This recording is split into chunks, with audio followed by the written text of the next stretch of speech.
Chicken குழம்பு தராததால் ஆத்திரம்.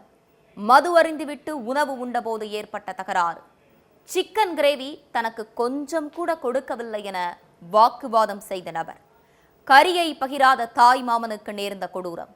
இரும்பு குழாயால் சரமாரியாக அடித்து கொன்ற மருமகன்.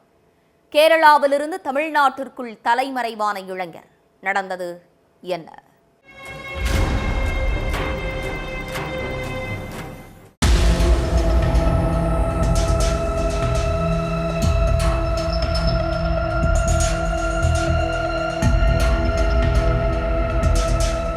அன்னைக்கு நைட்டு ஃபுல்லா மது குடிச்சிட்டு வந்த செந்தில்குமார வழிமறிச்ச ஒரு இளைஞன் அவரை இரும்பு பைப்பாலிய அடிச்சுட்டு தப்பிச்சு ஓடி இருக்கா.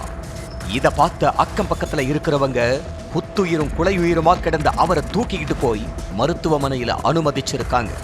அங்க அவரை பரிசோதிச்ச டாக்டர்ஸ் செந்தில்குமார் ஏற்கனவே இறந்துட்டாருன்னு சொன்னாங்க. உடனே தகவல் அறிஞ்சு வந்த போலீஸ்காரங்க எதுக்காக செந்தில்குமார் தாக்கப்பட்டாருன்னு, அவரை இப்படி அடிச்சு கொன்னது யாருன்னு செய்த விசாரணையில அம்பலமாச்சு.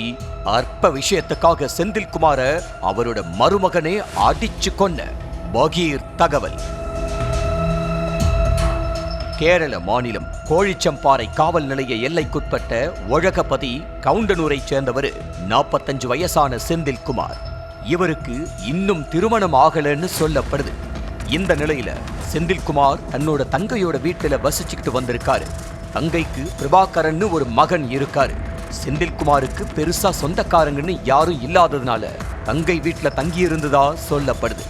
இந்த நிலையில தங்கையோட மகன் பிரபாகரனுக்கு தாய்மாமன் செந்தில்குமார் தான் வீட்டுல தங்கறது அறவே பிடிக்கலன்னு கூறப்படுது. அதனால வேலை முடிச்சுட்டு வீட்டுக்கு வர்ற தாய்மாமன் கிட்ட எப்போதுமே பிரபாகரன் கடுகடுன்னு இருப்பாருன்னு சொல்லப்படுது. இத பல முறை பிரபாகரனோட அம்மா கண்டிச்சோம். பிரபாகரன் தாய்மாமன் செந்தில்குமார் மேல வெறுப்ப காட்டினதா சொல்லப்படுது. அன்னைக்கு எப்போதும் போல வேலையை முடிச்சுட்டு மது குடிச்சிட்டு வீட்டுக்கு போன செந்தில்குமாருக்கு அவரோட தங்கச்சி ஆசையா கோழிக்கறி குழம்பு செஞ்சு வச்சிருந்ததா கூறப்படுது.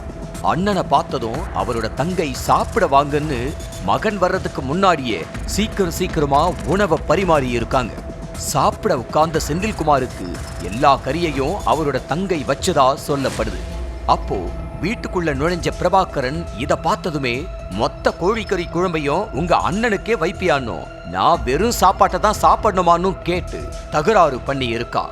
ஆனா இத விளையாட்டுத்தனமா எடுத்துக்கிட்ட செந்தில்குமார், ஆமா சிக்கன் கிரேவி கொஞ்சம் கூட உனக்கு தர முடியாதுன்னு சிரிச்சுக்கிட்டே சொல்லி இருக்காரு.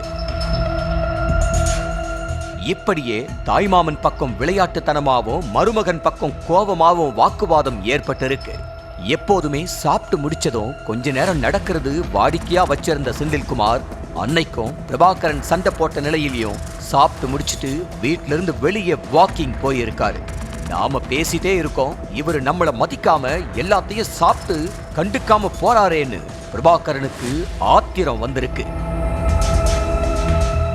இதனால மாமன் செந்தில்குமார பின்தொடர்ந்து போன பிரபாகரன் அவரை வழிமறிச்சு வாக்குவாதம் செய்த நிலையில கையில மறைச்சு வச்சிருந்த இரும்பு குழாயால சரமாரியா அடிச்சுட்டு தப்பி ஓடினதா சொல்லப்படுது. இதுல ரத்த வெள்ளத்துல சரிந்த செந்தில்குமார் உயிரை விட்ட நிலையில இந்த சம்பவத்தை கொலை வழக்கா பதிவு செஞ்ச கோழிச்சம்பாறை போலீசார் தமிழ்நாட்டுக்குள்ள தப்பி ஓடினதா சொல்லப்படும் பிரபாகரனை தேடிட்டு வர்றாங்க.